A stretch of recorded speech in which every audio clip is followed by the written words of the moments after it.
O programa Direitos Sem Fronteiras da TV Justiça faz uma série de entrevistas com embaixadores e representantes de embaixadas estrangeiras no Brasil. Nós queremos saber o que eles pensam sobre algumas das principais questões mundiais e também sobre como avaliam a relação com o nosso país. E hoje a nossa conversa é com Alexei Labetsky, embaixador da Federação da Rússia no Brasil. Alexei Labetsky tem 67 anos. Formou-se na Universidade Estatal de Relações Internacionais de Moscou em 1983. Serviu nas embaixadas da então União Soviética e depois da Rússia, na Guiné-Bissau, Angola e Portugal. Foi ministro conselheiro da Embaixada da Rússia no Brasil, cônsul-geral no Rio de Janeiro, vice-diretor do Departamento da América Latina do Ministério dos Negócios Estrangeiros da Federação da Rússia, depois embaixador da Rússia no Uruguai e, desde 2021, embaixador no Brasil. É fluente em russo, claro, e também em português, inglês e francês. Embaixador, muito obrigado pela entrevista. Obrigado, seu, porque, como eu costumo dizer, eu estou sempre aberto de falar com os nossos amigos brasileiros, como público, porque isso contribui para o melhor conhecimento meu da República Federativa do Brasil e espero melhor conhecimento da Federação da Rússia pelos nossos amigos brasileiros. Embaixador, o senhor está há mais de 10 anos no Brasil. O que o senhor viu durante todo esse período que mais lhe marcou, que mais lhe interessou na cultura do país, por exemplo? O meu relacionamento com o Brasil não é um relacionamento de 10 anos. Quando eu estudava em Moscou, na universidade, a língua portuguesa, eu me especializei na história e cultura brasileira e a tese do meu 4 ano na universidade foi a aquisição do Rio Branco, da Acre. Eu admiro o povo, diversidade cultural, eu admiro a cultura brasileira, eu admiro a história brasileira e eu admiro a identidade brasileira. E me parece, eu fui informado de que o senhor se interessa muito pelo modernismo brasileiro, na pintura, na arquitetura, é verdade? No Brasil nós podemos encontrar grandes mestres de pintura moderna.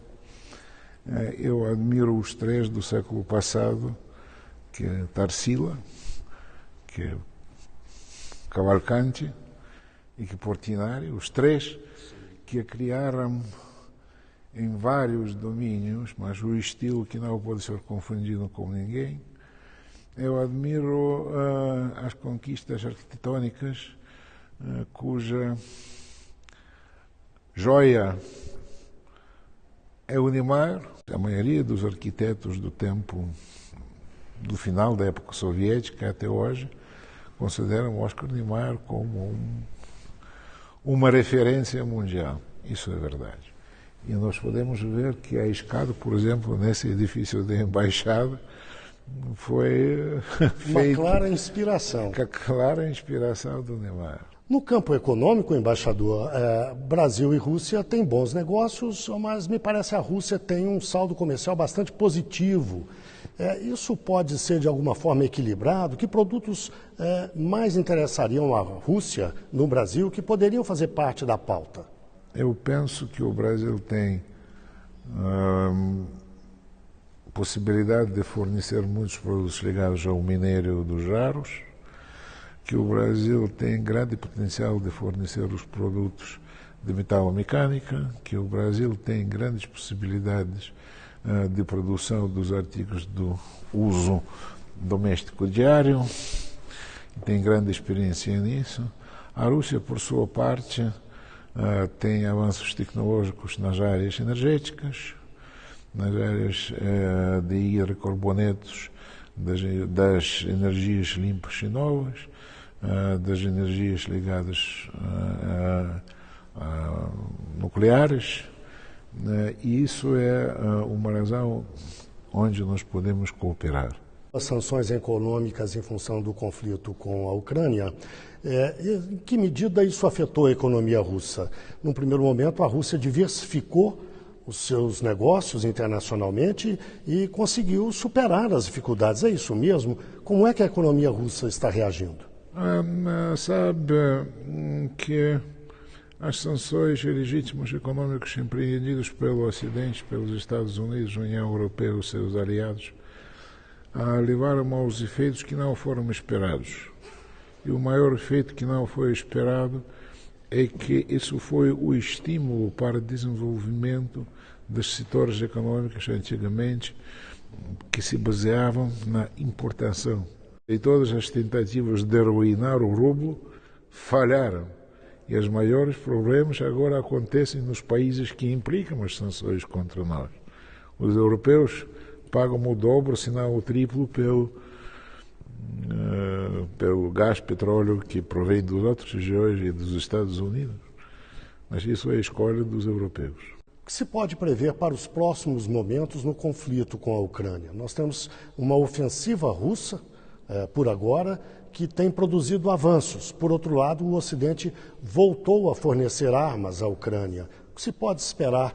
Uma proposta de paz, por exemplo, seria viável numa circunstância como essa?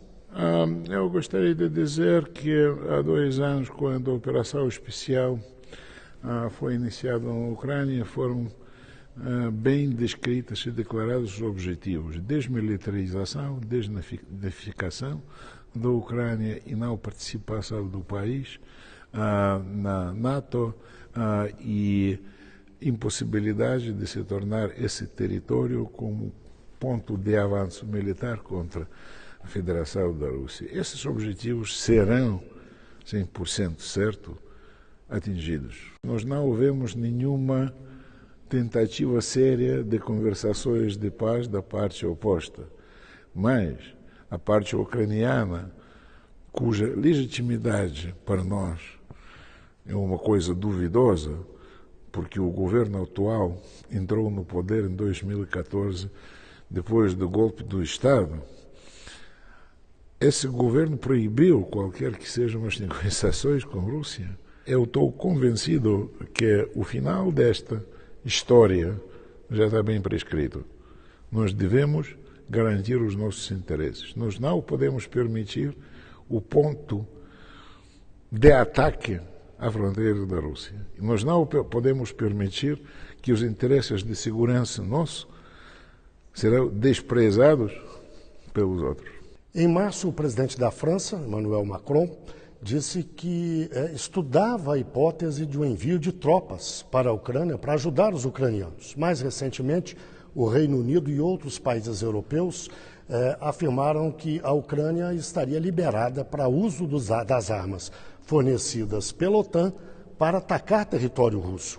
Como é que isso repercute na Rússia? Como é que a Federação da Rússia reage a isso? Quando se fala da França, do presidente francês e das suas ideias de enviar as tropas, todos os russos, independentemente das ideias políticas, fazem lembrar aos franceses o destino do grande líder francês, que foi Napoleão. A sua invasão da Rússia resultou em últimos anos na Santa Helena. A sua invasão à Rússia resultou em aniquilação completa do exército de 600 mil pessoas. E se esqueceram disso, recomendo visitar a praça de batalha perto de Moscovo, onde existe o grande túmulo dos franceses que tombaram durante esta batalha. Quando as declarações dos líderes da OTAN e dos outros países, o nosso opositor pode utilizar as armas contra o território russo, isso significa, mais uma vez, que esses países se declaram os inimigos abertos de nós, se declaram que o objetivo de enfraquecer o país, de arruinar o nosso país, por meios dos ucranianos, continuam válidos. E que, de fato, esses países estão os membros do conflito armado. E as consequências disso é uma coisa que eu não gostaria de dizer. Esse avanço da OTAN em direção ao leste, que se verifica desde o fim da União Soviética, seria uma expressão disso? Quando o Ocidente nos tentou convencer que nenhum passo será feito em direção do alargamento da OTAN. Em vez disso, isso foi a mentira completa. Isso foi a mentira, mentira e mentira. Isso foi mentira ao nível máximo. Se quiser lembrar os presidentes, secretários de Estado que pronunciaram isso nas conversas com os líderes russos, pode enumerar todos, desde Reagan. Essa mentira resultou em 5 círculos de alargamento de OTAN. O presidente Putin teve um mandado de prisão emitido pelo Tribunal Penal Internacional e, apesar disso, foi convidado pelo presidente Lula para vir ao Brasil no fim deste ano para participar do grupo do G20, da reunião anual do G20 no Rio de Janeiro. O presidente Putin virá apesar desse mandado? Sim, nós temos o presidente russo, Vladimir Putin, tem o convite do presidente Luiz Inácio Lula da Silva, na sua qualidade do presidente do país do G20, de participar dos eventos em novembro no Rio de Janeiro. Para nós, o mandato emitido pelo assim chamado tribunal é nulo, porque nós não ratificamos isso, nem vamos ratificar essa coisa politizada. Esperamos, vamos ver. Embaixador, a chamada parceria estratégica entre a Rússia e a China, que alcance tem? É só momentânea em função da guerra da Ucrânia, por exemplo, ou vai além num sentido mais histórico, mais amplo? Mas eu vou pedir que o senhor responda daqui a pouco, logo depois do intervalo. O Direito Sem Fronteiras faz, portanto, uma breve pausa. Volta já já.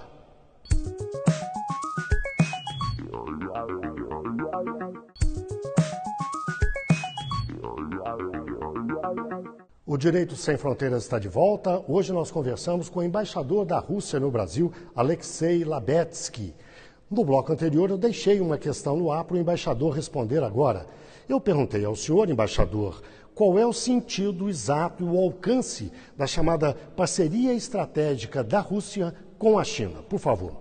Quando a gente está falando da Rússia e da China, falam mais da China, dizendo a China se tornou uma superpotência, esquecendo que a China sempre foi superpotência, esquecendo que no século XVIII a China foi superpotência e os paizinhos europeus pequenininhos tentaram fazer o quê? Roubar. E conseguiram roubar muito da China, e a China nunca vai esquecer isso. As nossas relações da China com China tem uma larga história. Nessa história, como na história qualquer, há momentos de avanços, há momentos difíceis. Mas agora é uma parceria estratégica. Nós temos fronteira comum, nós temos a economia que pode ser adicionada uma à outra e nós compreendemos muito bem que a civilização chinesa é uma civilização que tem a sua riquíssima história. E essa história resulta no Estado moderno, o Estado que conseguiu dar solução aos problemas sociais e conseguir os avanços econômicos, que busca o seu caminho para juntar os ideais humanistas com conquistas econômicas. É a ideia que nos também orienta. A propósito das relações entre o Brasil e a Rússia, mas também lembrando da África do Sul, da Índia, da China, dos países do chamado BRICS, qual é o futuro do BRICS? Até onde vai essa proposta de, por exemplo, se desdolarizar as relações comerciais entre os países, de se constituir uma alternativa de poder econômico no mundo? Eu estou convencido que o BRICS é um formato que foi inventado pelos economistas, mas que se tornou um formato político, social e econômico graças à participação dos grandes países como Rússia, Brasil, China, Índia e África do Sul, que são os países fundadores, assim chamados. Hoje nós temos mais 5 membros do BRICS que foram admitidos durante a cúpula de Cape Town no ano passado. E o BRICS é um formato de cooperação onde ninguém domina. É um formato de consenso de cooperação, seja no domínio econômico, seja no domínio político, seja no domínio cultural. Nós temos já vários instrumentos práticos, como o novo Banco de Desenvolvimento, como as reservas de divisas nacionais, a ideia de criar os instrumentos e tecnologias de pagamentos dentro do BRICS é nova, está estudada, mas isso é resultado das atividades ilegais dos Estados Unidos, que tentaram impor a vontade e limitar a utilização das moedas, nem dos Estados Unidos, mas da União Europeia também, a limitar a utilização das suas divisas pela Rússia e nossos aliados, a roubar as nossas reservas, mais do que 300 bilhões, e quando um roubo de outro, os vizinhos começam a pensar, vale a pena ter os meios antigos quando o dono formal desses meios pretende roubar. Talvez eu seja o próximo. E por isso, no mercado internacional, cresce o escepticismo quando a utilização das moedas, vamos dizer, de reserva clássicas. Isso é o resultado das atividades não pensadas dos Estados Unidos. O senhor vê necessidade de reformas na Organização das Nações Unidas, na ONU? Se sim, que reformas seriam essas? Eu não quero utilizar as palavras reformas. Queremos ou não queremos, a Organização das Nações Unidas é uma entidade que permite falar, consultar, saber a opinião e resolver muitos problemas. Efetivamente, o tempo desde a criação da ONU passou e 192 países, um pouco mais de 45 que foram durante a formação desse instrumento importantíssimo. Mas essa transformação da ONU no mundo moderno, assim como a transformação possível do Conselho de Segurança, deve ser resultado de consenso. E nós apoiamos a candidatura da República Federativa do Brasil para o membro permanente do Conselho de Segurança da ONU, mas nós saímos do princípio que este órgão importantíssimo deve ser apresentado o mundo assim chamado em desenvolvimento, o mundo das novas economias, o mundo da maioria. E não vale a pena alargar a presença de assim chamados Estados do Ocidente, porque hoje é mais do que representado lá pelas três grandes potências, que Estados Unidos, Inglaterra e França. A Alemanha não. Eu não vejo o que a Alemanha pode contribuir. Durante o último século, a contribuição da Alemanha para a história da humanidade foi mais do que nefasta. E o direito a veto? O senhor vê a necessidade de mantê-lo ou isso poderia ser revisto no Conselho de Segurança? O direito a veto não permite negligenciar os interesses alheios. E vamos ver como que será, porque isso está intimamente ligado ao processo de alargamento. Vamos falar um pouco de meio ambiente agora. O que a Rússia espera da reunião chamada de COP30 que vai se realizar no Brasil? Nós esperamos o êxito da presidência brasileira na COP30, porque o Brasil é um país que tem a sua própria política climática, ecológica, muito forte, e foi um dos líderes e continua sendo o líder na proteção do meio ambiente. E todas as tentativas de tentar ensinar o brasileiro de como tratar a floresta amazônica, que sai dos estados que cortaram as suas florestas, é inválida.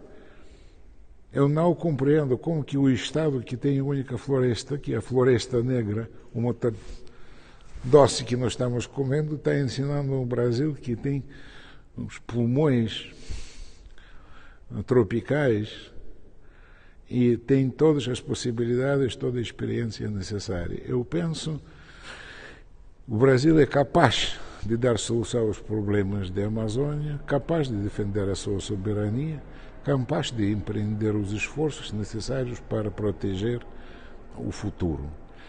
Nós compreendemos muito bem esses trabalhos brasileiros, porque a Rússia também é um grande país florestal. Nós temos a floresta siberiana, que de certa maneira, mas de outro tipo, também é pulmão do nosso planeta, e por isso nós compreendemos os esforços da sua pátria. O senhor, como eu lembrei no começo do programa, está no Brasil, passou aqui pelo menos 10 anos até agora. Eu lhe pergunto o que o senhor conheceu, o que mais lhe impressionou, cidades, locais.